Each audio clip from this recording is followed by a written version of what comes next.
Buenas tardes, gracias a todos los que se han reunido aquí hoy y a todos los que nos seguirán a posteriori, aunque sea de forma diferida. Os lo agradezco mucho y yo espero que sea una reunión muy enriquecedora para todos, porque yo creo que de eso se trata. Al final es muy complicado, en la vida siempre hablamos, hay 2 días incompletos, en el que nacemos y en el que nos morimos, y se habla mucho del día en el que nacemos, pero no del día en el que nos morimos. Y en algún momento toca hablarlo, como dice Cristina, realmente en algún momento nos llega a todos, pero es un tema un tanto tabú y que hace que muchas veces se viva en soledad y con más tristeza de la que tocaría. A la hora de programar esta reunión en la Comisión Fe y Cultura nos planteamos la vida realmente en soledad, la vida con sufrimiento y el momento de la muerte, que es esta reunión. Y nos planteamos diferentes formas de afrontarlo y desde diferentes puntos de vista. A la hora de pensar en quién nos podía ayudar en la reunión y quién nos podía aportar muchos de sus conocimientos, pues pensamos por una parte en las hermanas del Cotolengo, que la verdad es que yo he tenido mucho contacto con ellas. Yo las conocí cuando tenía 18 años, un tiempo atrás, y a mí ya las conocí de forma casual en una excursión. Y sí que me impactó mucho la forma en la que vivían y cómo confiaban de tal forma en la providencia, siempre más allá de las necesidades materiales. Mucho tiempo más tarde, cuando ya estaba formada, volví a verlas y me siguió entusiasmando aún más la forma en la que ellas vivían la vida y cómo afrontaban la muerte, la naturalidad con la que la afrontaban. Eso siempre me llamó muchísimo la atención y yo he aprendido mucho de ellas. Luego también pensamos que era bueno ver cómo se afrontaba la muerte desde otros puntos de vista, también de una forma laica. También creemos que es muy importante ver cómo se puede afrontar y que nos ayuden desde ese punto de vista psicológico. Y de ahí que contactamos supimos del Centro Ominum, ¿verdad? Y de ahí que al final, de una forma u otra, acabó llegando a nuestra reunión Cristina, que también nos va a hablar de cómo colaboráis vosotros, ¿no? en los cuidados paliativos. Sí. Vamos a empezar con la hermana del Cotolengo, que nos va a ayudar. Ella ha estado en el Cotolengo de Alicante, que es donde yo la conozco, hasta hace un mes, ¿verdad, hermana? Y desde hace un mes es la responsable del economato y está en Valencia, que es la casa central, ¿no? Porque en Barcelona, quiero decir, perdón, en Barcelona. O sea, se me ha ido, hermana. En Barcelona, que es la casa central. Lo primero, hermana, explíquenos bien, así de forma un poco sintetizada, cómo nace el Cotolengo realmente, en base a qué necesidad.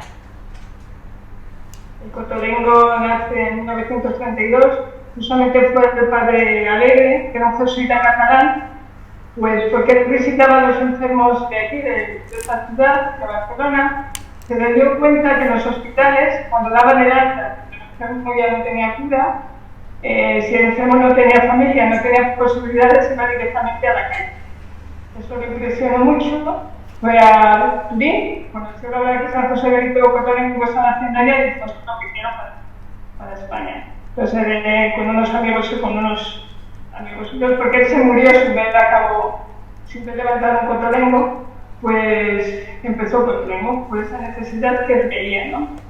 Toda la gente que nosotros tenemos son enfermos que son incurables, que no significa terminales, pero sí curables, y que son muy pobres, que no tienen posibilidad de ir al curso. Lo que nos caracteriza, como tú has dicho antes, es que vivimos de la providencia, no tenemos subvenciones, vivimos de lo que el Señor nos da y no nos falta de nada. Somos una familia grande. Eso doy fe. Doy fe que son una familia, hermana. Y cuando realmente en este caso ustedes acompañan a las personas que conviven con ustedes hasta que fallecen, ¿no? Y yo quería, si nos pudiera compartir con nosotros qué papel piensan que tienen ustedes en el acompañamiento cuando ya ven que la vida termina. Vale. Que conste en acta, hermana, una cosa, que yo sé que ustedes intentan que no sea muy medicalizado, ¿no? O sea, intentan que sea en casa. Eso siempre, ¿no? Es verdad que lo viven en familia. O sea, por eso siempre a mí me impresiona mucho y me admira mucho, ¿eh? Yo pienso que no es el final de la vida, como tú estás diciendo, sino que es una etapa de nuestra vida, ¿no? No es que ya nos vayamos y punto, ¿no? Aquí se acaba y ya está, es el final. yo siempre lo he pensado y lo vemos todas como una etapa, otra etapa en la vida. Yo pondría 4 partes en esa etapa. Una que le decías es la de acompañamiento, ¿vale? Acompañarles, que la persona no se sienta sola en ningún momento, que siempre estemos cerca, eso no la dejamos para nada, ¿no? La segunda es escuchar, la escucha. Escuchar siempre todo lo que tenga que decir, ¿no? Que sobre todo lo que sienta, que echa bien de menos, que desearía, las tristezas, las alegrías, lo que siente en ese momento. Otra cosa muy importante para mí es la ternura. ¿El qué? La ternura. Ternura. Sí sé que no son conocimientos muy elevados, pero para mí es muy importante, porque un apretón de manos, una mirada, una sonrisa, eso es muy importante para la persona que va a estar cambiando de etapa, ¿no? Pienso que es fundamental. Y también muy importante, esto es la oración, poder orar con ella o por ella, ¿no? Yo aquí, en nuestras casas, hay como 2 grupos, ¿no? Los que son 2 realidades. Las personas con las que esto lo puedes hacer compartido con ellas, puedes estar dando gracias, pidiendo perdón, todo lo que ya sería en ese momento lo que les haga, puedes hacerlo con ellas. Son personas que son capaces, que bueno, y otras personas que por su discapacidad o por la evolución de su enfermedad no pueden. Entonces somos nosotras y hacemos lo mismo. Acompañamos, rezamos, la ternura de todo, pero es nuestra misión, ¿no? No las dejamos solas en ninguno de los 2 casos. Unas veces compartido y otras veces lo hacemos nosotros en su nombre, sabiendo que a veces decimos no puede hablar, pero en el silencio, en la mirada, en el silencio de la mirada, en el silencio de las sonrisas, ahí están ellas, y ahí les descubrimos, y ahí les acompañamos, ahí queremos estar. Y cuando ven que se va acercando el final, que realmente ya está en una situación de cuidados paliativos, ¿cómo se lo dicen al paciente? ¿Cómo os lo afrontan? Bueno, yo tengo el caso, tú sabes, de hace 2 años que murió una enferma que con unas ganas de vivir súper impresionantes, ¿no? Ella no tiraba la toalla para nada, ¿no? Y fue un grito en aquel momento para nosotros, más que para ella, porque ella tenía tantas ganas de vivir. Durante ella hablábamos mucho, hacíamos todas estas partes que he comentado, ¿no? Escuchar, sobre todo escuchar la ternura es muy importante también, y la respetar también. Ella preguntaba, ¿que me quedan meses? No, un poquito menos, semanas, no, días, hija, te quedan días. Entonces, pues ese fue el momento pues, para poderse despedir de sus compañeras, de toda la familia, un momento compartir, que nos dejó a todos muy buen sabor de boca y entonces se trata de no ocultar nada, decírselo, las que tienen posibilidad, decírselo y acompañarlas y rezar todo lo que es las otras cosas, las 4 cosas que he dicho, las repito, acompañar, rezar, la ternura y escuchar. Todo lo que tengan que decir en ese momento es muy importante escuchar, porque así ella se siente mejor.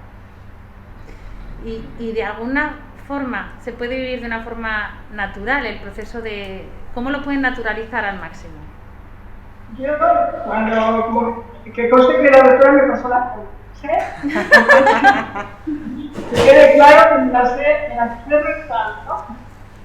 Yo cuando leía esa pregunta digo, es que la muerte me resultaba un poco absurda, entre comillas, absurda de decir natural. La muerte es natural, ya os he dicho que es una etapa más, ¿no? Es una cosa que tengamos que sacar es una cosa más, y es verdad que ahora se está ocultando mucho. Bueno, yo aquí separo 2 cosas. Hay unas muertes que son antinaturales del todo. Pues mira, toda la gente que está muriendo ahora por una guerra absurda, una gente incomprensible, son muertes injustas. Son injustos las personas de los abortos, son injustos y son injustos la eutanasia. Para mí esas muertes, independientemente de esas muertes que son antinaturales, eso sí que es antinatural, Las demás muertes son naturales y hay que afrontarlas así, con un proceso, una etapa más, como he dicho antes. Yo pienso que es así.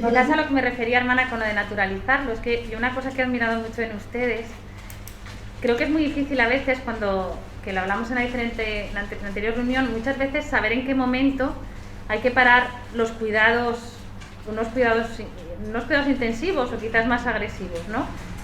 Y a veces es complicado, desde mi punto de vista, el entender que a veces hay que parar el tratamiento y acompañar. O sea, para mí ese momento es en el que yo en el Cotolengo veo que lo viven con mucha naturalidad y que de hecho siempre intentan que las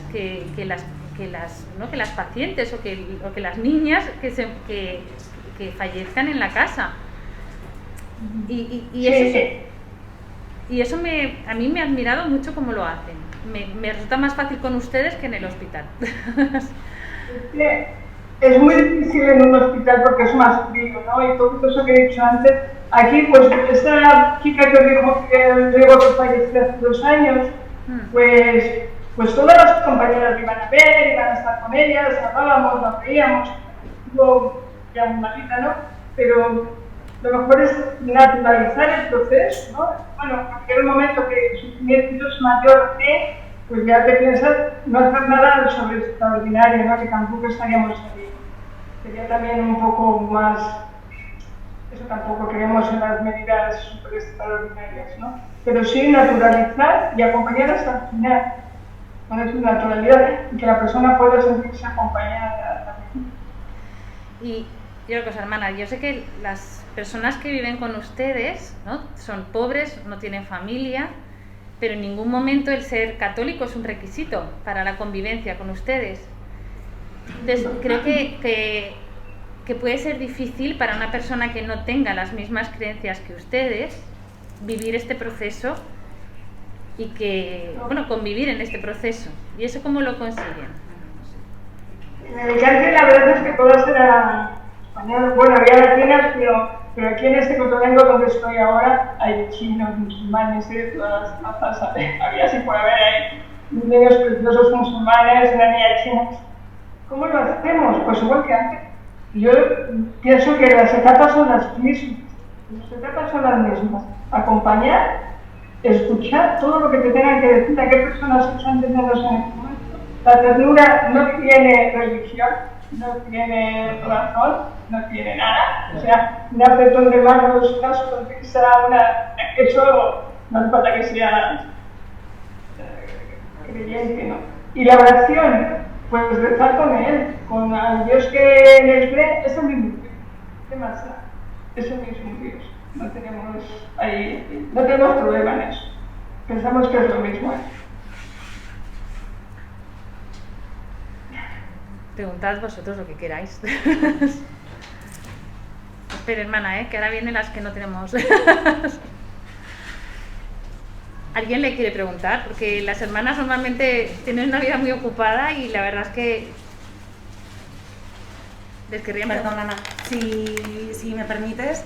Hermana, un placer conocerla. Yo soy Cristina González Belmar, soy psicóloga y la verdad que estoy encantada con la entrevista porque al final yo voy a hacer una pequeña presentación de cómo acompañar en la última etapa de la vida y me encanta porque teniendo perspectivas completamente diferentes coincidimos en lo esencial, que acompañar es escuchar, es dejar espacio para poder cerrar sus propios episodios, sus propias heridas y poder despedirse de forma fluida y sin episodios abiertos. Entonces el estar ahí, el mirar, el sonreír, a veces hace mucho más que un tratamiento súper invasivo, súper duro. El poder ayudar a la familia que acompañe a las personas que están en casa también es muy importante y ustedes hacen precisamente la función de esa familia que mucha gente no tiene, ¿no? Entonces, pregunta como tal, la verdad no tengo ninguna, pero quería darle las gracias y darle todos mis respetos porque me parece espectacular. Yo me sumo también. El público se suma, hermana,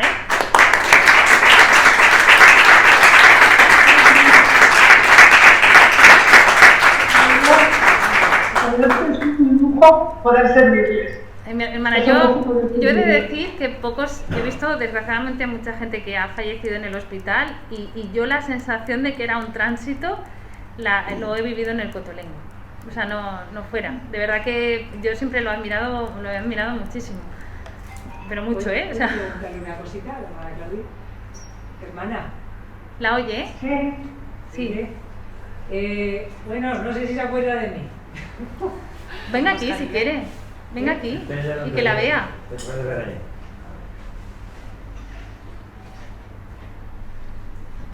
Espera, vengas aquí. Espera, mira,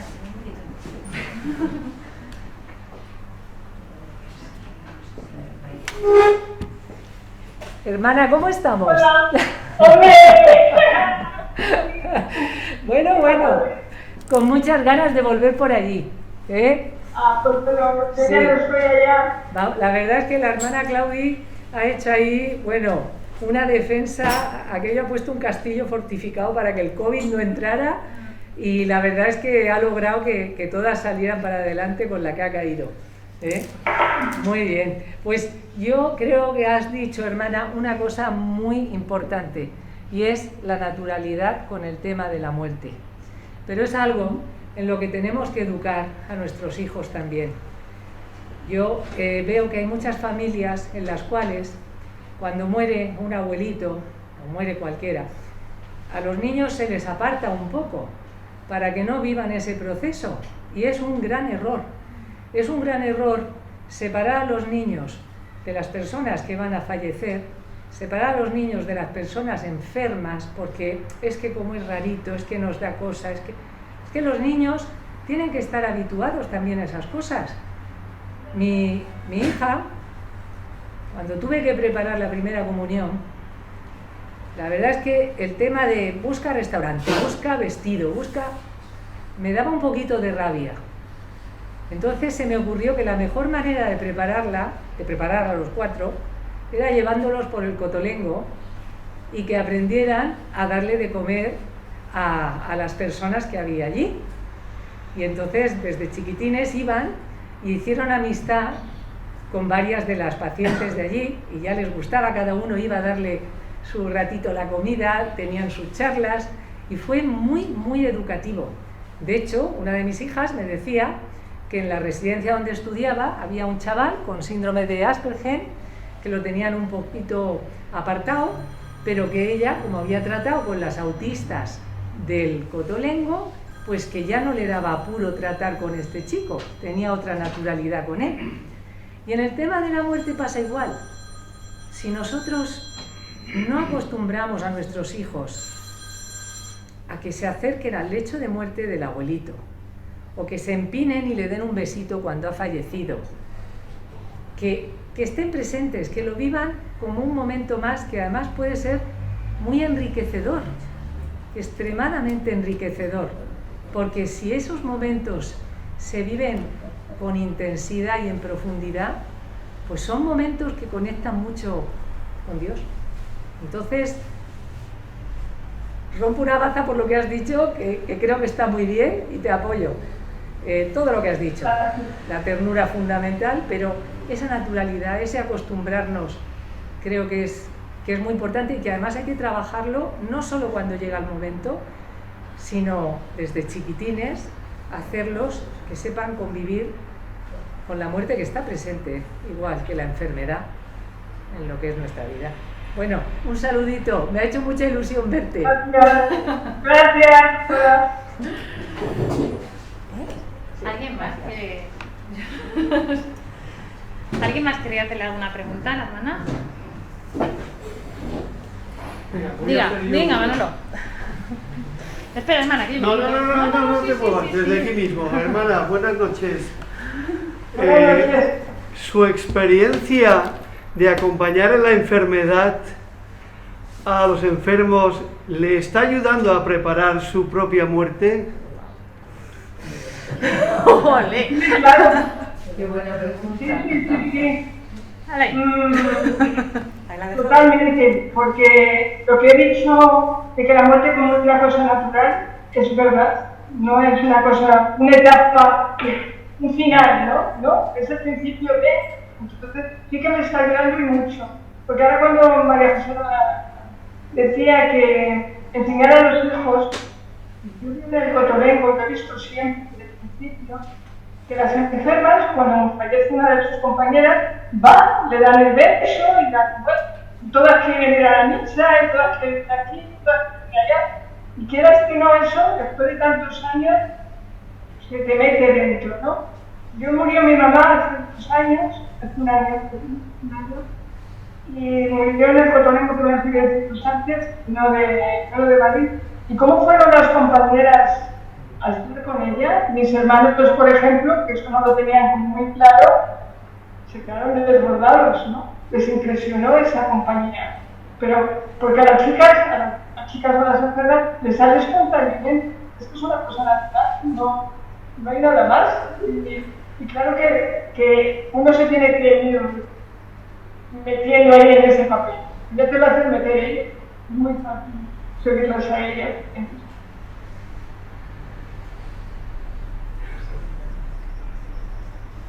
Gracias, hermana, por compartir eso.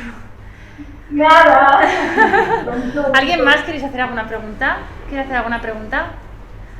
Porque este es el momento, porque la hermana tiene que ir a hacer un gran trabajo de... No, hermana, que yo la dejo, la libero, para trabajar, que ya sé que tiene mucho que hacer. Pero eso, que si alguno más quiere hacer alguna... A ver, Ginés. Yo quería preguntarle a la hermana... no sé si le conocerá, hermana, él es No. Ginés. Él es el sacerdote... Él es el sacerdote, está en la parroquia de Virgen del Remedio, hermana. Y es el responsable de la comisión, el culpable y todo. Solo quería preguntarle, ¿no hay casos difíciles? ¿Todos son tan llevaderos, tan incluso agradables? ¿No hay casos difíciles? ¿No hay personas que se resisten y que luchan? Bueno, luchar para no morir creo que lo hacemos todos. No sé si cuando te llega el anuncio de que la lucha es infructuosa, paras de luchar, no lo sé. Pero la pregunta es, ¿todo es tan llevadero? ¿No hay resistencias?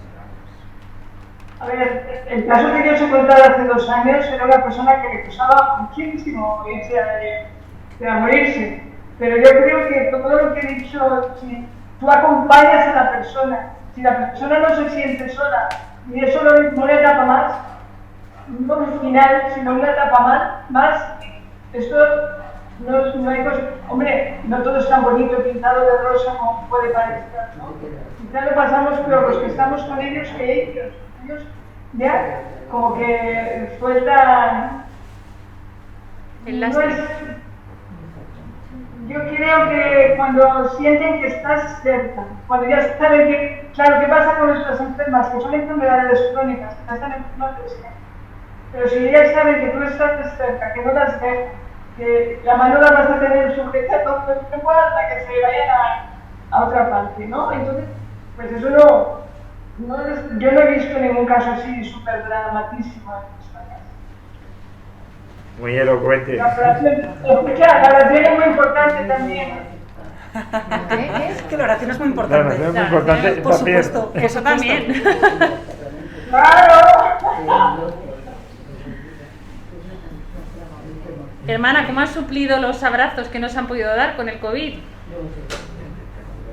Pues mira, nosotros en Alicante, que es donde yo he estado más los 2 años de COVID, pues hicimos nuestros moros y cristianos, nuestras hogueras, todas las fiestas que os podéis imaginar las hicimos. O sea, los que diré, pero las hicimos todas. Se trata de dar alegría, de sembrar alegría para ellos, ¿no? No hay más. El COVID, pues es verdad que ellos son unas personas muy vulnerables, que si lo cogíamos todos, ¿no? Eso está claro. Pero bueno, hemos tenido el apoyo también de los trabajadores y como tú dices, la resistencia de eso la también, pero sobre todo se trataba de que sus días no fueran monótonos, ¿no? Entonces, como ellas son muy fiesteras, como es típico en esta zona de Alicante y Valencia, pues nada, había que hacer moros y cristianos, moros y cristianos, pues nos disfrazamos todos de moros y cristianos, había que hacer hogueras, nos disfrazamos, todas hacemos otras hogueras. Se trataba de echarle creatividad y hacerlas felices. Bueno, pues muchísimas gracias, hermana, se lo agradezco porque sé que no está habituada a estas manifestaciones públicas. No, la verdad. Además es que yo cuando te lo dije, yo no sabía que iba a venir para acá, ¿no? Porque me da por un capítulo general, tipo de elecciones, y yo te dije, sí, en aquel momento sí, porque sabes que estás allá. Luego pues mira, que bien, yo no lo tengo que hacer, ¿no? Existen las nuevas tecnologías. Bueno, hermana, mil gracias, se lo agradezco un montón, ya sé que tendrá ahora que dar las cenas, acompañar y demás, y se lo agradezco muchísimo, hermana, ¿eh? Le pasaremos el enlace además para que lo pueda ver y que sepa que en el Cotolengo de Alicante también la tienen fichada, ¿eh? Para verlo. Bueno, un abrazo. Les pasaré a todos. Un abrazo de parte de todos, hermana. Gracias, ¿eh?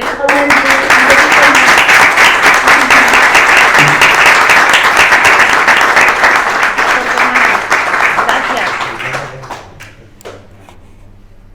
Bueno, pues la hermana efectivamente pensó que se iba a escapar porque le cambiaron nosotros la reunión las programamos con mucha antelación y en el ínterin, como corresponde con las hermanas, le cambiaron el destino, pero la fichamos igualmente.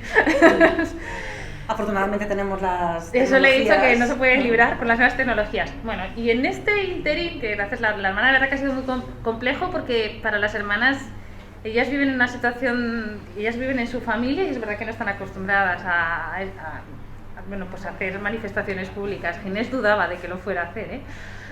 Les cuesta.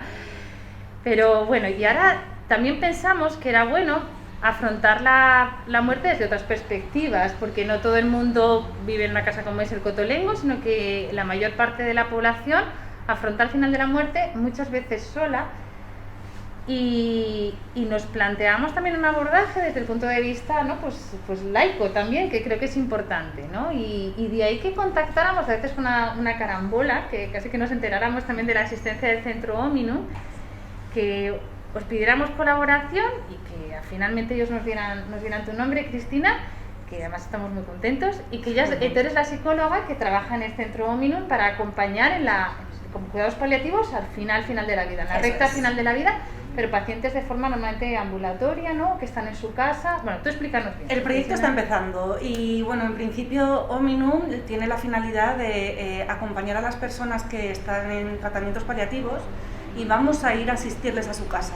Vamos a ir a darle los cuidados tanto médicos, de enfermeros, fisioterapeutas, psicólogos, psicoterapeutas, no solamente para las personas que sufren, sino también para las familias. Y al final se pretende dar un tratamiento completo y general a las necesidades que las personas que están en estas situaciones tan complicadas y difíciles de asimilar, pues puedan necesitar para poder cerrar su capítulo de vida. Como decía la hermana, a lo mejor pasamos a otro nivel, para que puedan pasarlo lo mejor posible. Y nosotros queremos estar aquí, queremos hacer una función precisamente para dar ese soporte que aquí en Alicante no está presente del todo. Hay muy poquitos recursos, hay muy poquita gente que se beneficia de este tipo de asistencia y queremos, pues, poner nuestra pequeña semilla y nuestro pequeño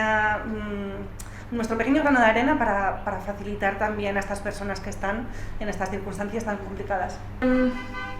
Vamos a hablar del acompañamiento al final de la vida.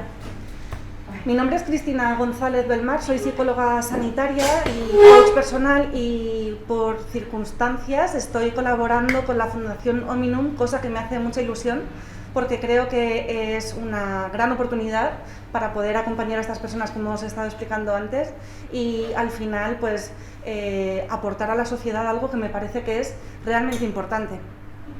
¿Por qué? Porque la vida es un ciclo, nacemos, crecemos, como cuando íbamos al colegio nos explicaban el ciclo de la vida, ¿no? Nos reproducimos, nos hacemos mayores y morimos. Y la vida y la muerte al final son las dos caras de una misma moneda.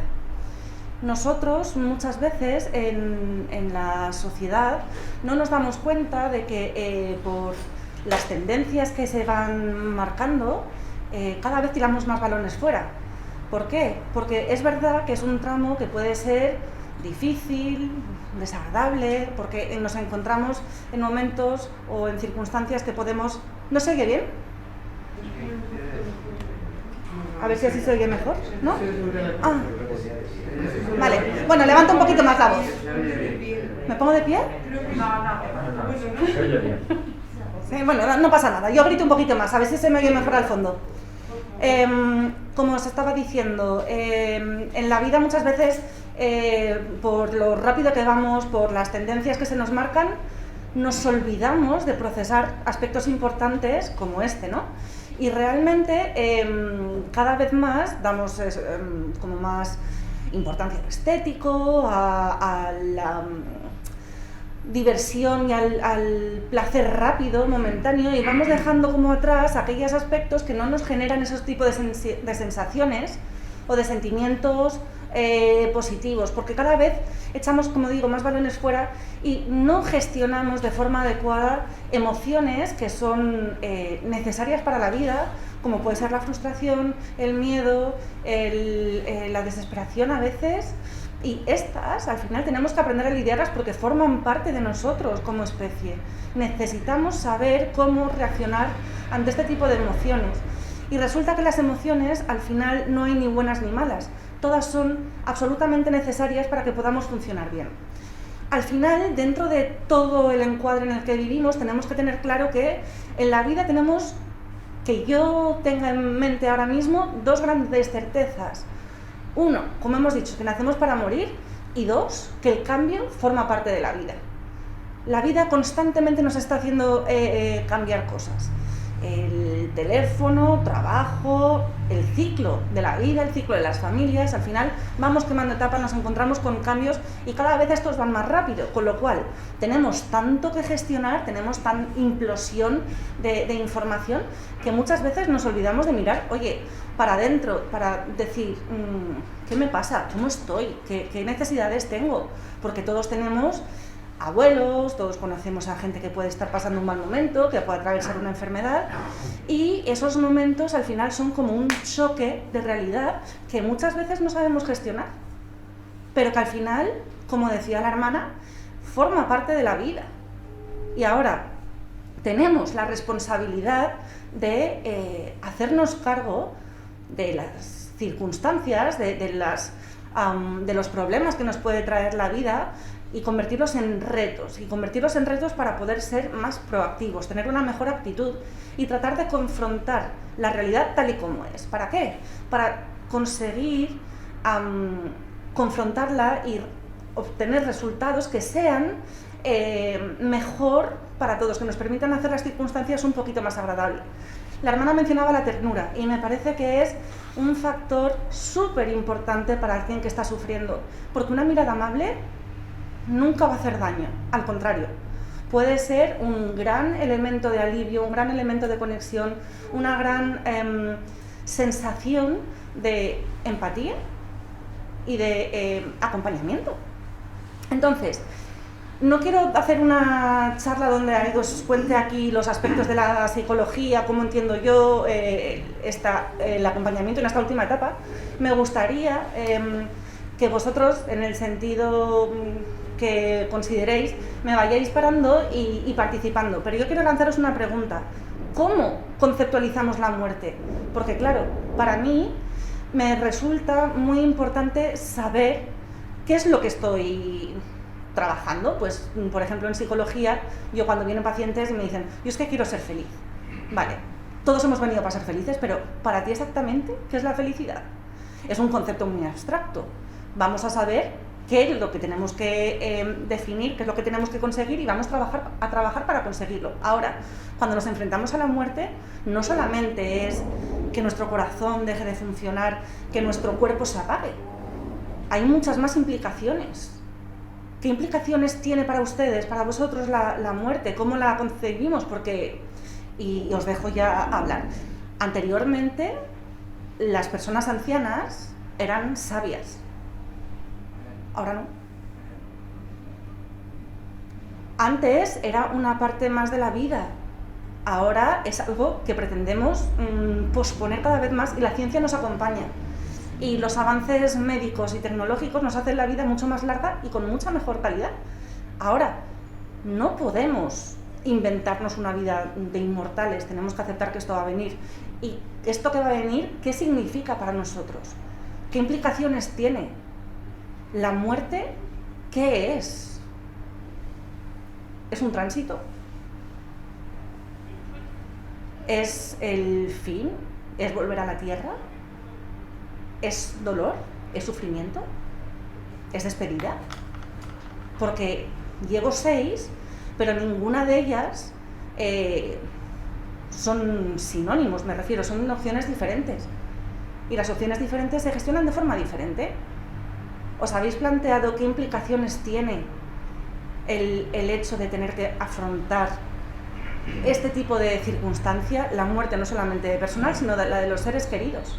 Porque, como decía también la hermana, muchas veces es más difícil decir adiós que irse uno mismo, ¿no? ¿Alguien quiere participar o sigo? Sigo. Okay. Qué va bien. ¿Sí?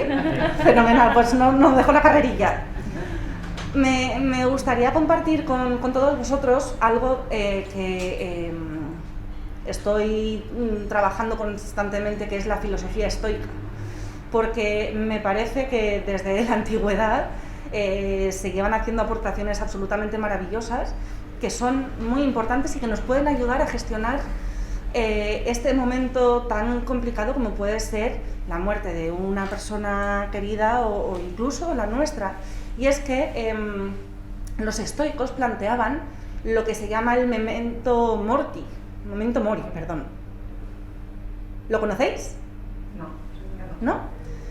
Perfecto, yo no lo conocía hasta hace poco. Básicamente lo que plantean es que ser conscientes de que somos finitos es una opción absolutamente maravillosa, aunque dura, de poder vivir la vida de una forma diferente.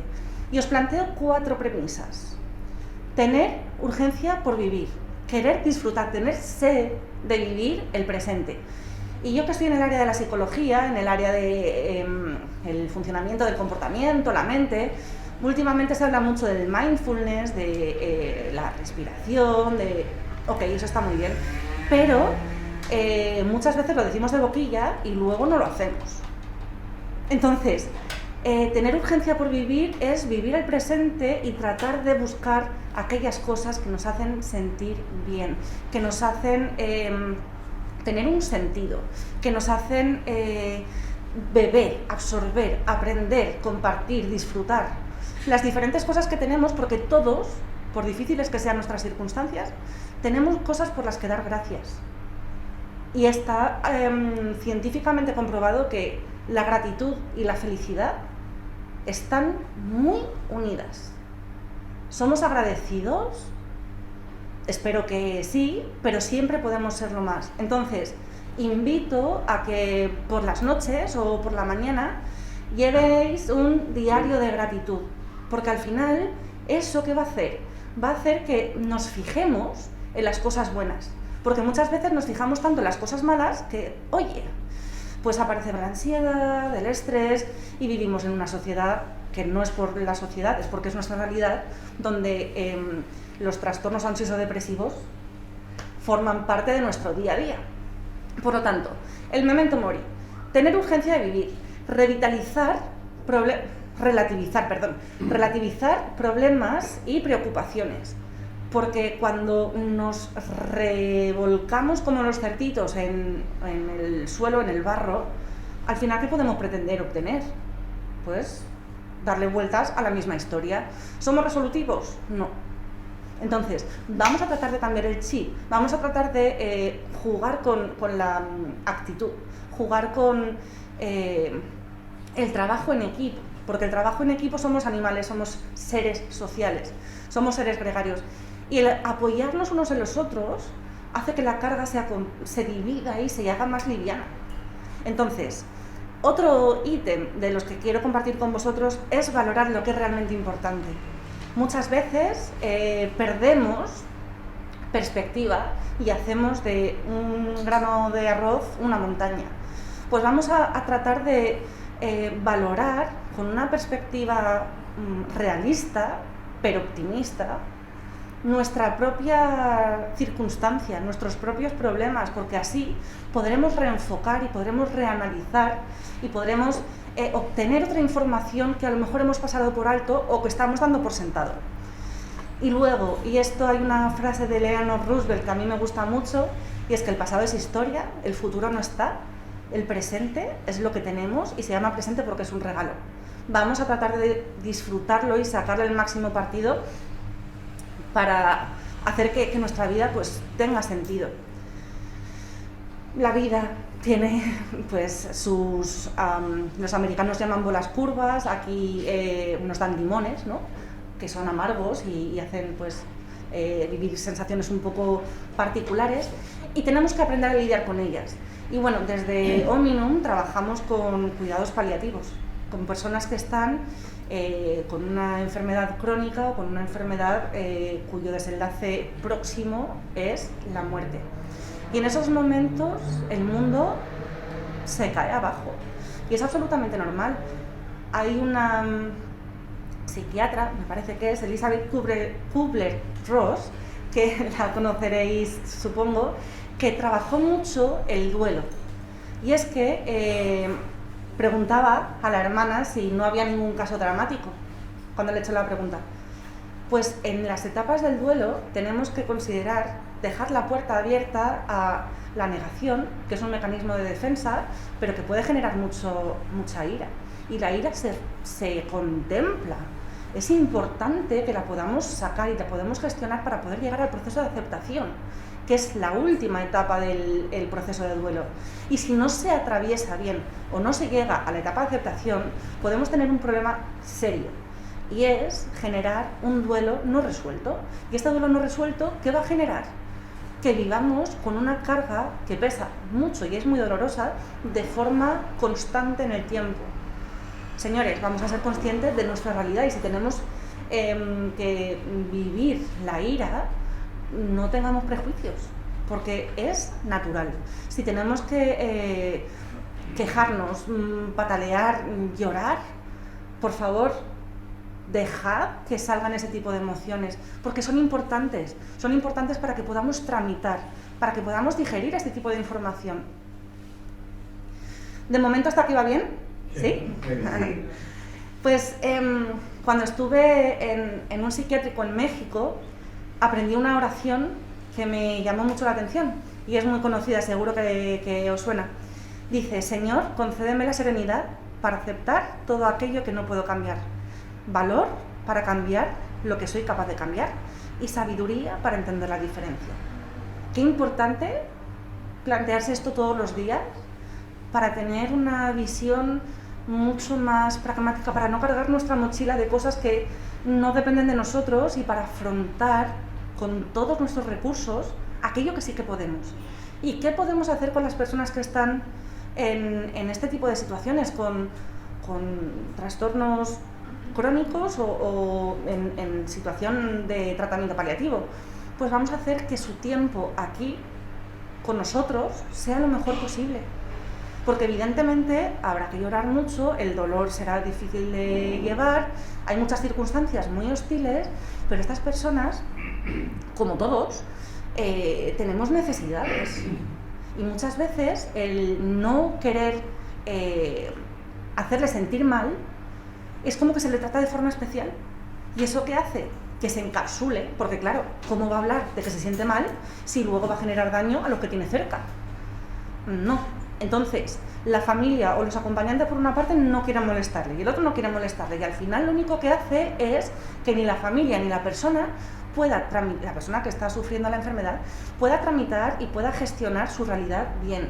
Y al final todo ese tipo de sensaciones y de emociones van quedando, van haciendo pozo, y si no asumimos que están ahí y tratamos de llevarlo lo mejor posible, van a tener consecuencias, y todos pagamos precio por lo que hacemos y por lo que no hacemos. Vamos a tratar de, como decía antes, dar lo mejor. Desde Ominum lo que pretendemos, como he dicho anteriormente, es acompañar en la última etapa de la vida desde una perspectiva multidisciplinar y ahora se llama holística, ¿no? Pero es general en todos los aspectos, en todas las dimensiones de las personas. ¿Y cuáles son las dimensiones que tiene cualquier ser humano? Pues la física, fisiológica, la psicológica, la social, porque el modelo de la OMS de salud, corrígeme si me equivoco, Ana, es biopsicosocial. Si no te pasa nada físicamente, pero estás hecho polvo mentalmente, no estás sano, estás enfermo. Si no tienes un entorno que te soporta, te sostiene y te impulsa, tiene una repercusión, una influencia en cómo te enfrentas a la vida y en cómo tu cuerpo reacciona, con lo cual la parte social también es importante. Y luego hay una que, desde mi perspectiva, a veces no se tiene tanto en cuenta, es la espiritual. Porque la espiritual, todos tenemos este tipo de necesidades. Ahora, no las sacamos mucho a relucir. Estamos en un entorno en el que la dimensión espiritual está contemplada y está atendida. Pero yo veo otro tipo de encuadres entre personas a lo mejor jóvenes que este tipo de aspecto no se tiene en cuenta. Pero es que no podemos prescindir de él porque tenemos esa parte. Dicho de otra forma, desde la psicología humanista, un psicólogo que se llamaba Abraham Maslow planteó que tenemos necesidades tanto fisiológicas, de seguridad, de pertenencia, de estima y de trascendencia. Y ahí entra la parte espiritual en el aspecto más científico, vamos a decir, o más psicológico. Pero sea como sea, el dejar la esperanza, la confianza en que las cosas van a salir bien, no tiene por qué ser Dios, pero puede ser el universo, puede ser la naturaleza, puede ser el querer ser mejor cada día, da igual. Lo que importa es que se trasciende lo físico, que hay una sublimación, que hay un salto de nivel, ¿no? No sé cómo decirlo, pero al final mueve este tipo de necesidad de trascendencia, mueve montañas y nos puede permitir convertirnos en la mejor persona que podemos ser, y entonces al final resulta que nuestra vida tiene sentido. Y esto, las personas que están al final de su vida, resulta especialmente importante porque a ellos se les acaba ya. Si no tenemos esta situación, igual a mí mañana me pasa algo y adiós. Y bueno, pues ya tendré que ver yo cómo gestiono mis historias. Pero como no lo tenemos presente en nuestro día a día, lo dejamos de lado. Ahora, las personas que se ven con la muerte al lado, este es un tema que es importante de tratar, importante de gestionar. Y hay asociaciones que son absolutamente maravillosas. Tuve la suerte de irme, gracias a Ominum, que por cierto José Gabriel está aquí, que es el administrador, muchas gracias por venir. Tuve la suerte de irme a Madrid, a la unidad de cuidados paliativos de La Laguna, de un hospital de Madrid que se dedica simplemente a los cuidados paliativos. Y tuve la posibilidad de ir a un seminario que de verdad me conmovió infinitamente, me hizo llorar lo más grande, pero me abrió un montón de puertas, porque resulta que las personas que están enfermas pueden disfrutar, pueden pintar, pueden cumplir sueños, igual que podemos nosotros. Es verdad que tienen ciertas limitaciones, pues por medicamentos, porque a lo mejor necesitan algún tipo de práctica o de circunstancia que le ata más a la cama, pero aún así se puede dejar que sueñen, que sonrían, que dejen espacio a circuitos de bienestar, que los necesitamos todos. Entonces, no podemos descuidar ninguna de estas áreas, y es importante que todos los tengamos en cuenta, porque al final a todos nos va a llegar ese momento. Cuanto mejor trabajado llevemos nuestra historia, oye, pues a lo mejor podemos tener mejor final. Y luego, y esta es una parte con la que quiero quedarme, porque además la ha mencionado muy bien la hermana, la escucha. Qué importante es escuchar cómo se encuentra la persona. Porque muchas veces oímos, pero no escuchamos. Y la diferencia es sutil, pero es grande, muy grande. Y si no escuchamos, no podemos darnos cuenta de qué tipo de necesidades, porque muchas veces, por pudor, no se expresan las necesidades. Y sin embargo, si tú lees entre líneas en un discurso puedes llegar a dejar el espacio necesario para que la persona se sienta libre de decir cómo se siente, qué es lo que piensa, qué es lo que necesita. Y a través de cubrir las necesidades podemos generar un bienestar que al final marca una gran diferencia en el proceso de finalización de la vida o en el proceso de vivir. Porque esto lo podemos aplicar todo.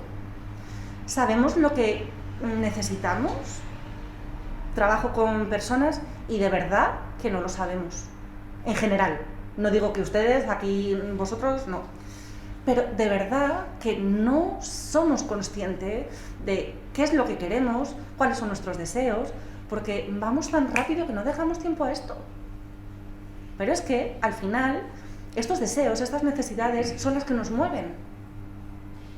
Y si no los escuchamos, al final entramos en contradicciones y se genera un montón de conflictos. Oye, ¿no será más fácil darse cuenta de qué es lo que nos pasa, qué es lo que necesitamos, qué es lo que tenemos, dónde queremos ir y cómo podemos hacerlo? Eso requiere tiempo y requiere darse cuenta de que hay cosas que a uno no le gusta de sí, porque es verdad que tenemos muchas carencias, que fallamos mucho, pero ¿y si le damos la vuelta y jugamos a reconceptualizar, a darle un significado diferente al fallo, a la vulnerabilidad? ¿Cuál sería la consecuencia? Pues que nos daría mucho menos miedo jugar las cartas al descubierto, poder ser mucho más honestos con nosotros mismos, ser mucho más felices al fin y al cabo. Y bueno, de momento hasta aquí. No sé si tendríais alguna pregunta, algún tipo de comentario que hacer. Estoy a vuestra disposición. Yo creo que eso que estás comentando de darle la vuelta un poco es ver las ventajas de las desventajas. Es cambiar la perspectiva y ver lo positivo de lo no tan positivo, claro. Porque al final todo, como la vida tiene la muerte, lo bueno tiene lo malo y la luz tiene la sombra. Pero si nosotros no gestionamos bien nuestro foco de atención, al final estamos vendidos, porque lo que antes nos sale es lo que no, antes que lo que sí. Y hay que ver, por ejemplo, que la enfermedad tienes también una oportunidad muy grande de prepararte, de darte cuenta de que tu fin se acerca, y a la familia también es una oportunidad para arropar, para sentirse todos más unidos. Entonces, una cosa que se puede vivir bien. Claro, pero también hay que ser conscientes de que muchas veces lo que estás diciendo, que estoy absolutamente de acuerdo, nos encontramos con trabas. Claro. Porque el sufrimiento de la enfermedad obviamente va a generar que no tengamos buen humor, que estemos más enfadados, más tristes, que no nos relacionemos igual, que no gestionemos igual. Pero, como bien dices, si además de ver estas cosas que van a pasar, porque no nos vale de nada jugar a inventarnos una realidad que no va a ser la que es, porque luego lo que hace es enfadarnos más. Si aceptamos que esto va a pasar, a lo mejor podemos dejar espacio para desviar un poquito la mirada y ver que a lo mejor te acerca a personas que tenías cerca, próximas, pero no disfrutabas igual. Y hay ejemplos que de verdad por las redes se mueven un montón, de Pau Donés, por ejemplo, o niños jovencitos que tienen cáncer en plan fulminante, y los ves y es que afrontan su última etapa de la vida, que además es temprana, muy temprana, con una actitud. ¿Por qué? Porque precisamente han dejado espacio a me agarro a lo bueno y disfruto lo que tengo. Y cuando acabe, acabó. Se me pone la piel de gallina, de verdad. Es fácil de decir, pero la vivencia tiene lo suyo. La cuestión es que, como no depende de nosotros, como decía la oración, vamos a jugar nuestras cartas de la mejor forma posible para que luego el ritmo de lo que tenga que venir pues sea lo mejor y no venga como a contramano. Muchas gracias. En principio vamos a empezar por la atención domiciliaria. Pero que digo que claro, eso supone también una humanización de la atención que se hace, porque bueno, también es humano los centros o los hospitales o todo, pero el tema de que esa atención sea domiciliar me parece que es un valor muy alto y que se necesitarían mucho más organismos como vosotros, Omnium, porque hay una gran necesidad de soledad la que existe en mayores y estar. Yo, por ejemplo, tengo una suegra que la visitamos a menudo, junto con los que tiene 92 años. Y claro, estáis reflejando precisamente, o yo percibo, a veces las carencias que tenemos los que la acompañamos por no comprender en profundidad toda la gama que está diciendo, ¿no? Pero que el hecho de que sea en domicilio me parece un regalo. Pues muchísimas gracias, de verdad.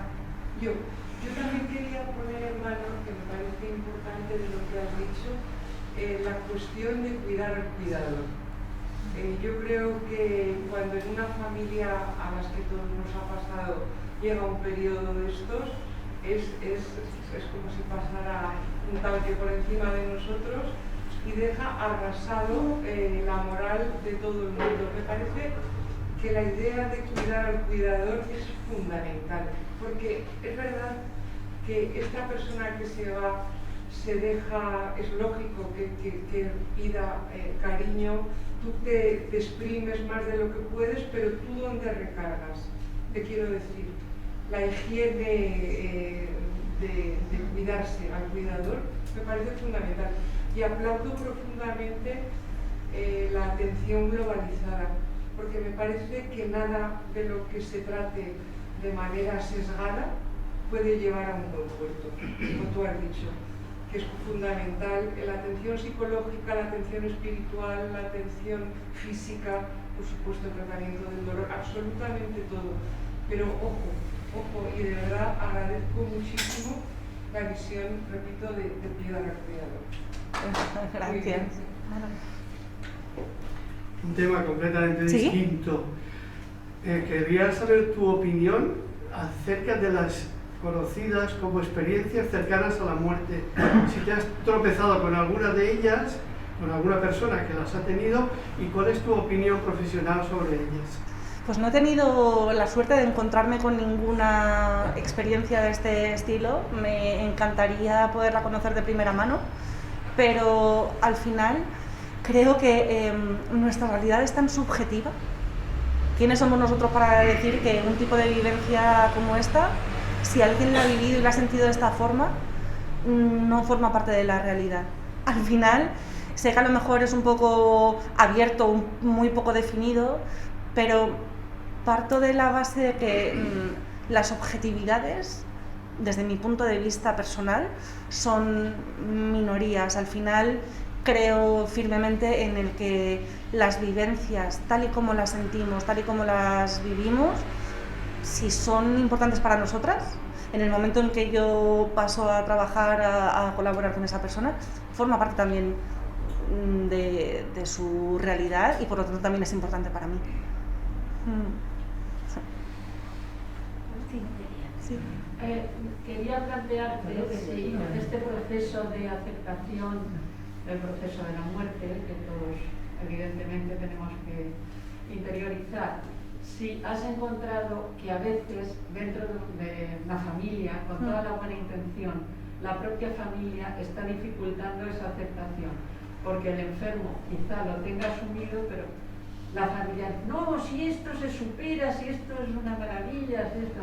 Sí. Y entonces a veces está el amigo que va allí a dar la lata un rato y el enfermo se puede sincerar más con el amigo quizás que con la familia, con toda la buena intención de la familia. Pero eso pasa no mucho más de lo que nos gustaría que pasase. No lo dejan escapar, no lo dejan no lo dejan ir. Efectivamente. Entonces creo que eso es algo que también hay que... Es una puntualización importante. Que trabajar mucho. Y yo creo que al final eso forma parte de la escucha. Porque como decía mi madre, cuidar al que cuida es importante y muchas veces el que cuida, desde su propio sesgo, hace que la vivencia de la persona enferma se coarte, ¿no? De las presiones, las buenas intenciones. Porque tengo una profesora que a mí me ha enseñado mucho, que dice que con las mejores intenciones muchas veces conseguimos los peores resultados. Y esta es una frase que, digamos como la digamos, al final es una gran realidad, igual que un psicólogo muy famoso que se llama Aaron Beck decía, que con el amor no basta para una relación. Son factores que debemos cuidar mucho. Y hay algo que a mí me gustaría dejar claro, y es que muchas veces decimos, es que la sociedad, es que la sociedad, es que la sociedad. Mi punto de vista es, la sociedad se mueve y formamos parte de ella, pero cada uno tenemos la responsabilidad de asumir nuestras propias riendas. Y si no nos gusta por dónde va, asumimos las consecuencias de que seguimos la inercia o apostamos por la honestidad, la coherencia y la integridad y vamos por donde pensamos, porque ser diferente es difícil porque te genera mucho más problema, pero es que al final necesitamos este tipo de toma de conciencia, de honestidad, ¿no? Que yo creo que al final, incluso no solamente en la vida real, sino cuando estás en una situación delicada como esta, tiene muchas repercusiones muy directas en cómo tratas a las personas, en cómo cuidas, en cómo te cuidas tú a ti misma. ¿Iba a decir algo usted, que levantaste la mano? No, es que quería decir que es muy distinto sí. el que se te muera una persona joven o que se te muera ya mayor, es que no tiene nada que ver. Porque cuando es joven te revelas un poco porque quiere mucho esa persona. Va contra natura. Y cuando es mayor dices, qué bien, dando gracias a Dios porque ha llegado a esa edad y en unas condiciones buenas. Entonces, no sé, es totalmente distinto, ¿verdad? Es muy diferente y sí. Es absolutamente devastador porque por tendencia natural las personas mayores tienden a morir antes que las jóvenes, pero los accidentes pasan y pues las bombas de Ucrania están matando a niños, a jóvenes, los accidentes de tráfico, suicidios, que es una causa de muerte abrumadora. Los jóvenes, cuando se van, las familias los sufren muchísimo y hay muchos problemas en la gestión del duelo en ese momento. Y es importante resolverlo, porque en psicología hay un principio que se llama principio de clausura, y es que si no cerramos una herida, va a volver y a volver a intentar solucionarse. Pero si nos renegamos a hacerlo, pagamos un precio tan alto, porque vivimos anclados en un tiempo que no es y constantemente nos está haciendo presente que no está, y eso hace como que la bola cada vez se haga más grande. Es muy duro. Oye, ¿existe en Alicante la unidad de cuidados intensivos? ¿Paliativos te digo? Sí. ¿Hay? Sí. ¿Y cuándo entráis vosotros? Estamos ultimando detalles. De hecho, la persona que tiene usted al lado es el administrador. José Gabriel. Se les presento a todos. Bueno, a ver, me voy a poner de pie porque la primera vez que oigo hablar de esto. Voy a salir un momento, con permiso. Bueno, yo soy José Gabriel y, como ha dicho Cristina, soy parte del grupo promotor del Centro OMI. Entonces, bueno, nosotros vamos a empezar ya esta atención domiciliaria de cuidados paliativos. Aquí en Alicante existe una unidad de cuidados, unidad hospitalaria de cuidados paliativos, que está en el Hospital General, que está a cargo del doctor Piego, que son 25 camas, y luego a los pacientes que les dan el alta, porque no caben lógicamente en la unidad, y tienen que seguir los cuidados paliativos en los domicilios, o bien les atienden a través de las unidades de hospitalización domiciliaria, o bien a través de la atención primaria. Bien, esto es un poco lo que hay. Lamentablemente, claro, los recursos son absolutamente desproporcionados para las necesidades que existen, ¿no? Precisamente eso es lo que nosotros intentamos paliar, la redundancia, ¿no? Es decir, bueno, pues solucionar, ¿no? Pues el desamparo en el que se encuentran muchas familias que tienen esta situación. Entonces, bien, yo creo que le he explicado un poquito el tema y me gustaría, al hilo de lo que estamos en sala, ¿no? Soy José Gabriel. ¿Y cómo se accede a ustedes? Vamos a suponer que uno está muy enfermo, que ya le dan de alta hospitalaria porque no hay sitio en cuidados paliativos. Sí, bueno, es cuestión de ponerse en contacto con nosotros y nosotros ya automáticamente mandaremos, dentro de nosotros funcionamos con una unidad de atención médica y otra de atención psicosocial que trabajan en equipo. Entonces, lo normal es que ante un planteamiento de yo tengo un familiar, bueno, pues que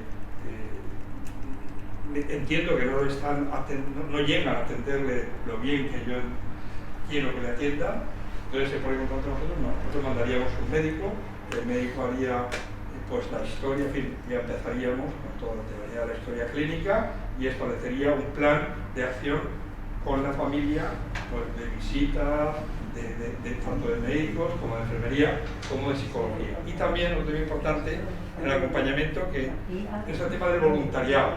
Nosotros tenemos también voluntarios, pues somos una fundación. Entonces, hay gente que puede acompañar, es decir, hace falta tener un poco de formación. Lógicamente, estamos hablando de personas con unas características y unas circunstancias muy concretas. Pero en fin, esa formación la daremos, la estamos dando ya nosotros, hemos hecho varios cursos, tanto presenciales como online, y una vez que ya tengamos pues, personas preparadas ya para acompañar, pues entrarán también dentro de la atención domiciliaria, pues por la parte psicosocial. ¿Vale? Sí, ¿y esto qué lo cubre? ¿La seguridad social o es privada? Bueno, en principio nosotros pretendemos hacer un acuerdo, un concierto con la Seguridad Social, pero ya depende más de ellos que de nosotros. Claro, obviamente los médicos, los profesionales, pues son médicos que tienen que cobrar su salario, entonces o les paga la Seguridad Social o les tendremos que pagar nosotros de alguna manera, ¿no?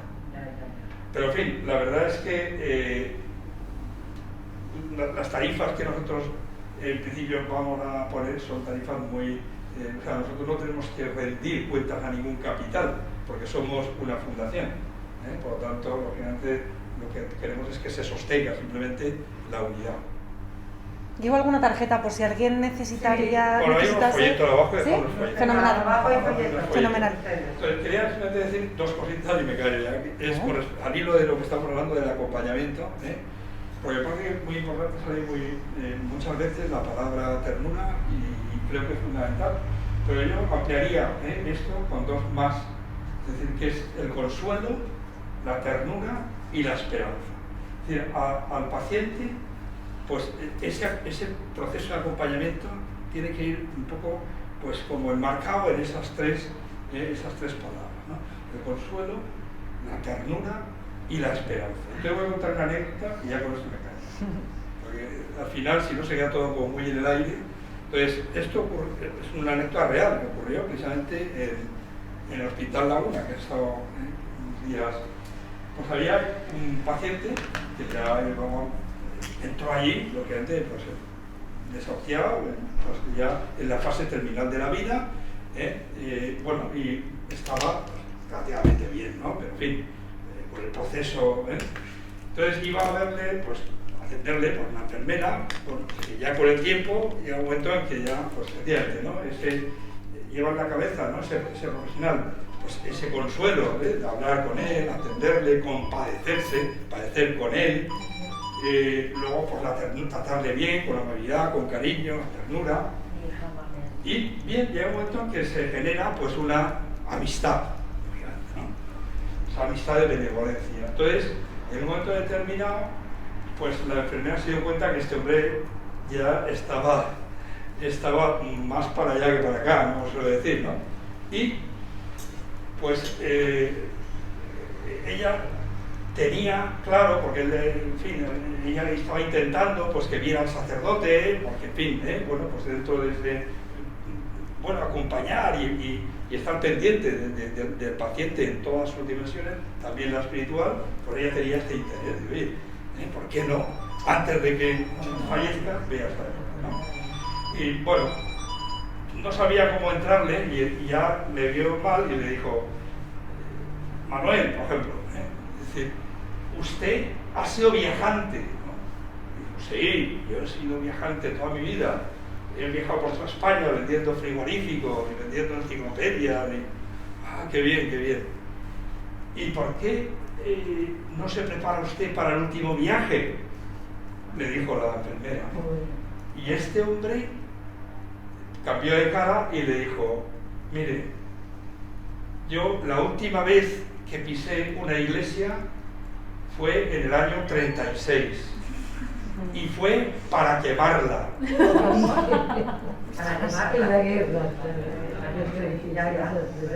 Pero tiene usted razón, tengo que prepararme para el último viaje. Y esa persona, que bueno, ya había estado apartado de Dios de toda su vida prácticamente, ¿no? Pues en ese mismo momento, precisamente por ese acompañamiento de consuelo, de ternura y de esperanza y de compasión, sí, claro, acabó pues viendo a los sacerdotes y a los pocos días falleció. Pues nada, esto es los cuidados paliativos. Esto es y esto es lo que pretendemos nosotros hacer. Muy bien, pues muchas gracias. Quería usted, ¿verdad? Sí. Yo iba a preguntar, Katy ya me lo ha contestado este señor, pero también habrá casos de personas que no aceptan la muerte, no aceptan a lo mejor cuidados paliativos, y entonces, si no tiene la ayuda, como este señor ha comentado ahora, ¿qué soluciones puede tener? ¿Suicidarse o qué? Bueno, la verdad es que las resistencias a veces ponen las cosas un poco más complicadas, pero al final, desde mi punto de vista, esto es una cuestión muy personal, porque la pregunta es para la nota, pero desde mi punto de vista creo que hay que dejar una puerta abierta, ¿no? Entiendo que no quiera que le ayudemos, no quiera que iniciemos este tipo de proceso con usted, pero si cambia... O sea, que no.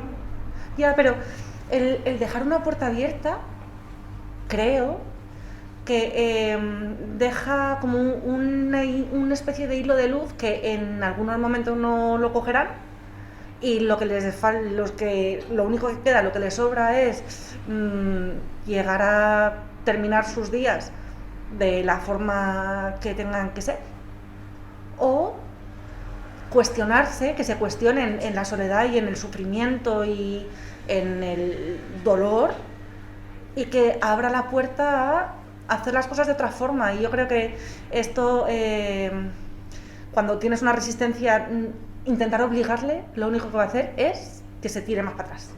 Entonces, decirle, entiendo su posición, pero si me necesitan, aquí estoy. Creo que esa es una opción para ese tipo de casos. Y habrá muchas personas que fallezcan solas o con unas circunstancias duras.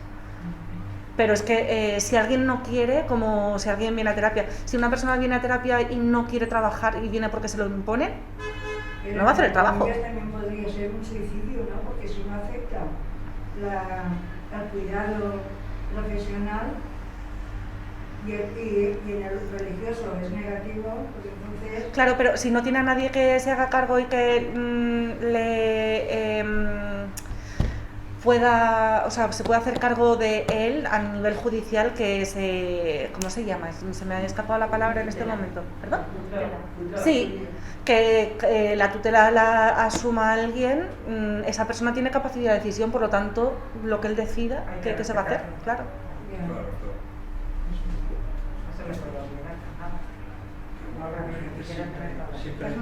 Es que para mí el mayor castigo, de todas maneras, alrededor de la muerte es el aislamiento social. De hecho, yo creo que con esto del COVID, yo he visto muchos duelos patológicos por el aislamiento de los pacientes. Al final, el aislamiento social me parece el peor castigo en el tránsito. Y de hecho, yo creo que eso ha generado, siempre lo he dicho, muchas secuelas. Siempre lo he dicho, ya no en el paciente que ya falleció, sino en su entorno, porque al final el duelo es un proceso de la persona que fallece y es un duelo del entorno, diferente tipo de duelo, pero es un duelo. Y al final esos duelos no trabajados, como te dices, yo creo que son secuelas que vamos a ver muy a largo plazo. Pero no solamente los duelos, la soledad en general es uno de los grandes problemas de nuestra realidad de día de hoy.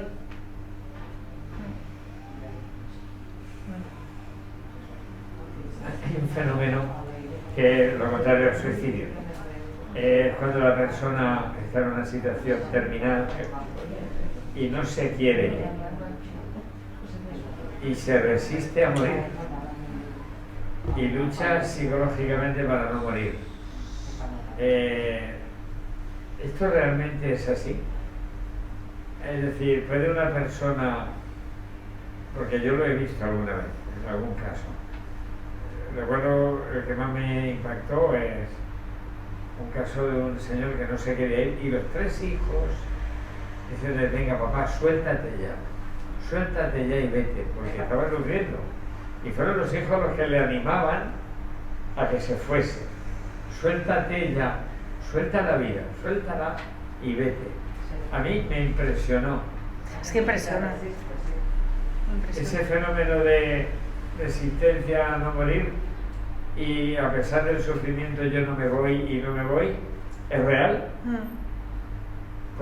¿Se puede alargar la muerte solo con la decisión de no? Hombre, alargar la muerte no, pero hacer el proceso más duro, sí, porque al final es como que vas contra tu propio proceso y hacer como que las cosas se hagan más duras.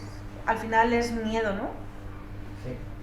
Porque yo creo que es el foco, la raíz de ese tipo de negación a dejar de vivir.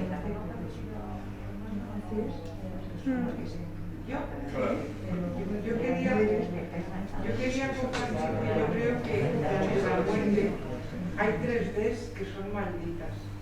Primero, porque es definitiva. Y el ser humano, ante lo definitivo, creo que nuestra mente no está... El infinito creo que no lo podemos captar. Es algo, eso de decir ya para siempre, eso es muy difícil.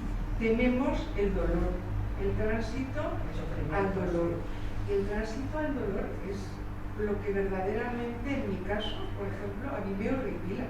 A mí cambiar a otra esencia no me importa nada, pero el cómo hacerlo con dignidad, esas muertes que todos hemos visto, conocido, de esa gente que se muere con esa crueldad, con esa tormenta tan...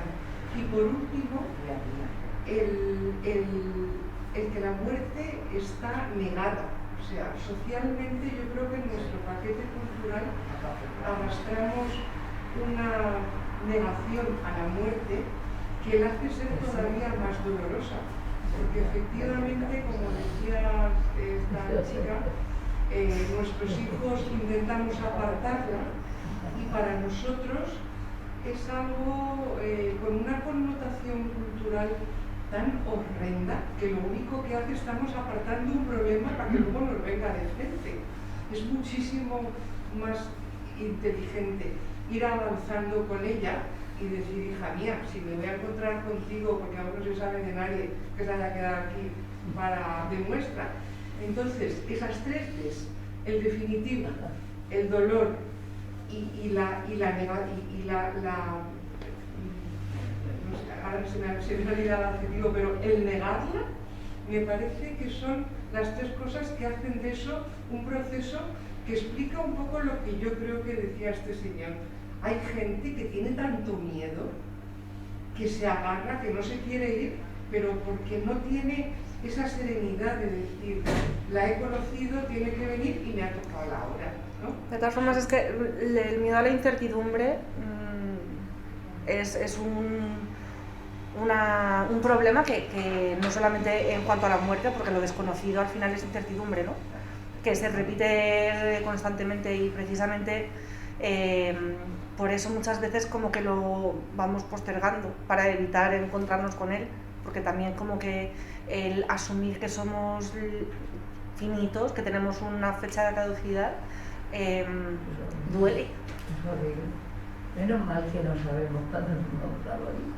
Si no viviríamos de mucho peor, vamos, distinto. Pero tampoco nos gustaría ser inmortales, ¿eh? Yo desde luego no. Por eso digo que tampoco nos Yo gustaría. desde luego no. Y luego la suerte de quien tiene fe y cree en otra cosa. Pero yo he visto a gente con fe que no se quería ir y a gente sin fe que lo ha tomado de otra manera. O sea, hay de todo. Efectivamente, el momento ese, y creo que es mucho educativo, porque la sociedad en eso nos aporta mucho. Por eso necesitamos mucho. Hay personas que Muchas gracias, Mar. No puede ser que influya mucho la edad de la persona. ¿En qué sentido? Para aceptar la muerte o no aceptarla. ¿Pero el familiar o de qué No. Lo digo por ejemplo, yo ya soy mayor y además lo pido al Señor que antes de ver a otro hijo mío morir, que me lleve a mí. Y lo digo de verdad, de corazón. No sé si es porque ya me siento mayor y veo la muerte más cercana y mis hijos dejarían mucho más problemas de niños. No lo sé, será por eso. Pero es que al final también depende de la historia de nuestra vida, porque por lo que entiendo ha tenido la desgracia de enterrar a un hijo. Ah, perdón. Sí, sí. Que creo que ha tenido la desgracia de perder a un hijo. Dos. Y eso al final deja una mella muy grande. Ya. Y hace que... Por ejemplo, murió mi marido con 80 y tantos años. Y yo le di gracias a Dios porque mis padres estuvieron 15 años, mi madre murió muy joven, de 30 y tantos, total, que yo le daba gracias a Dios del tiempo que había estado casada, que había hecho bodas de oro, sí, dándole gracias a Dios. Nos murió una de mis hijas que se dejaba 5 niños, es que eso no hay quien lo soporte. Y ella, pobretica, si veía a sus niños, sufría muchísimo. Entonces, es difícil a veces tienes que aceptar la muerte porque no te queda más remedio. Pero, y porque tenemos fe y la pide uno así, porque si no, no sé. Claro, es que la historia hace como que vea las cosas de una forma muy particular y muy dolorosa, porque tener que haber tenido que enterrar dos hijos es durísimo. Y es como que a veces es una negociación, o sea, me voy yo pero que nadie más se vaya. Pero eso no está en nuestras manos. Ya lo sé. Lo que digo, que al final la forma de tramitar nuestra realidad depende mucho de lo que hemos ido viviendo y cómo hemos ido viviendo. Ya. Entonces, somos nuestra historia.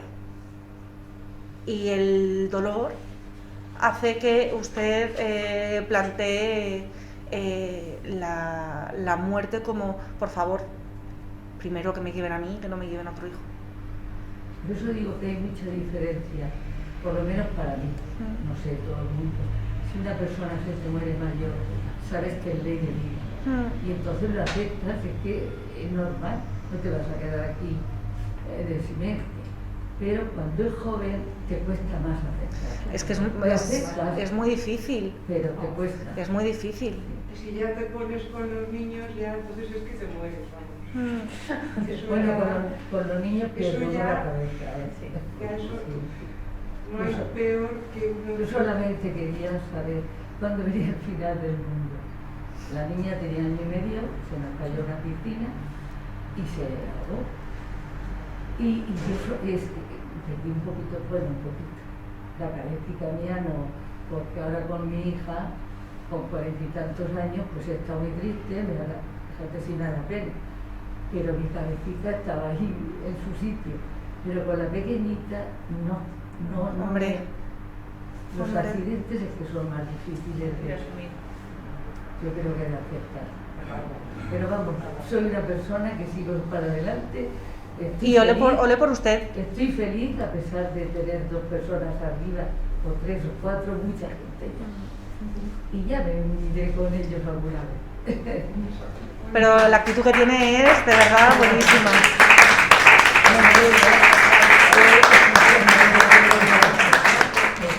No, pero es que si es que no queda otra. No queda otra. Yo quería decir una cosa. Yo antes a la hermana le he preguntado si ella pensaba en su propia muerte. que estaba haciendo esa experiencia, yo entiendo, los que somos creyentes, yo lo soy, para mí la muerte es un encuentro. Y yo no entiendo un creyente que le tenga miedo a la muerte. Yo personalmente no lo entiendo. Pues sí que lo Entiendo que los haya. Yo entiendo que los haya, pero yo no entiendo que un creyente profundo le tenga miedo a la muerte. Entonces, bueno, es mi opinión. Un poquito más tarde. Yo te quiero mucho a Dios, pero un poquito más tarde. Es que desde ahí se pueden entender ciertas cosas un poquito. Bueno, es mi opinión. Y la pregunta es... La pregunta es... No era una pregunta, tanto cuanto expresar un poco mi opinión al respecto de que cuando te planteas la muerte como un encuentro, una anécdota y termino. Recuerdo un entierro que un sacerdote contó esta anécdota. Dice, cuando un niño nace, él llora y todos ríen. Cuando una persona muere, ella ríe y todos lloran. Ahora se está poniendo de moda el hacer fiestas, incluso antes de haber muerto la persona, para despedirse bien. Es que hay muchas culturas donde eso se celebra. No, ya, pero es que no es que cuando se celebra cuando se va la persona, cuando fallece la persona, que la persona está a punto de irse, hace la fiesta para disfrutar de su despedida, estándole el cuerpo presente. Y luego ya cuando se muera, pues ya se le llorará. Pero de momento la fiesta se la lleva. Oye, que eso tampoco está mal, ¿no? Digo, la alegría para el cuerpo. Yo he despedido a amigas que han muerto por cáncer y con un sentido de decir, qué raro, me estoy muriendo, pero no tengo miedo, ¿no? Era esa sensación rodeada de sus hijas y tal, la sedaron, pero se despertó un poquito, bueno, le bajarían y se pudo despedir de sus hijas y dice, bueno, quiero que escuchéis esta canción el día que me despidáis. Y entonces, no sé, que pudo organizar su despedida y ella decía, qué raro, dice, pero no tengo miedo y estoy tranquila. Pero claro, porque yo creo que en ese tipo de casos, no sé si os acordáis que hablaba de cómo representamos la muerte, ¿no? Para ti la muerte es un encuentro, con lo cual la forma en la que tú reaccionas ante ella no es la misma que para la persona que la muerte sea un horror. Claro, y si una persona, como estás contando, puede tramitar la despedida como he dejado todo más o menos organizado, es mi momento, la forma en la que se va es mucho menos resistente, con lo cual es mucho menos traumática, mucho menos dolorosa, no solamente para ella, sino también para la familia, que con la pena del mundo llorará y se echará de menos, pero no deja de ser un adiós mucho más suave. Sí, a mí me encantó. Vamos a, no sé las palabras, se entiende, pero hablando con su hermano, que había perdido a mi amiga también por cáncer, y cómo lo gestionaron las dos, se llevaban 3 años, un cáncer del otro, y dice, yo pagaría por morirme con mi hermana, como mi hermana. Dice, pero claro, sé que ha sido muy pronto, ¿sabes? Era como decir, ole, mi amigo, al despedir a su mujer y ahora a su hermana, ¿no? Como personas que gestionan, como decir, bueno, nos hemos disfrutado el aquí y el ahora, ¿no?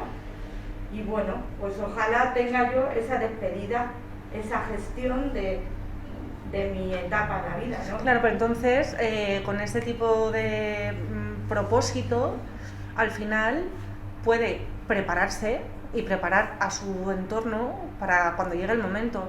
Y yo creo que al final esto es algo que tenemos que aprender todos y que yo, la primera, vamos a dar todo lo que podamos en este momento y vamos a prepararnos para el futuro de la forma en la que nosotros nos gustaría, porque luego, si pasa, si no pasa, qué viene, no lo sabemos, pero mi predisposición para reaccionar a los embates, a los problemas, a las sorpresas a los grandes acontecimientos, que igual que pasan muchas cosas malas, oye, también pasan muchas cosas buenas, y muchas veces te colocan tanto como las malas. O sea que al final, si nos preparamos y jugamos con la predisposición, con la preparación para hacer frente a lo que venga, es como que sientes que tienes la esperanza de que con tus recursos y tu preparación puedas hacer frente de forma satisfactoria. Con lo cual, de nuevo, cómo conceptualizamos lo que está por venir es distinto. Muy bien. Pues yo creo que dejamos aquí ya el debate. Muchísimas gracias a todos por el coloquio. Espero que también.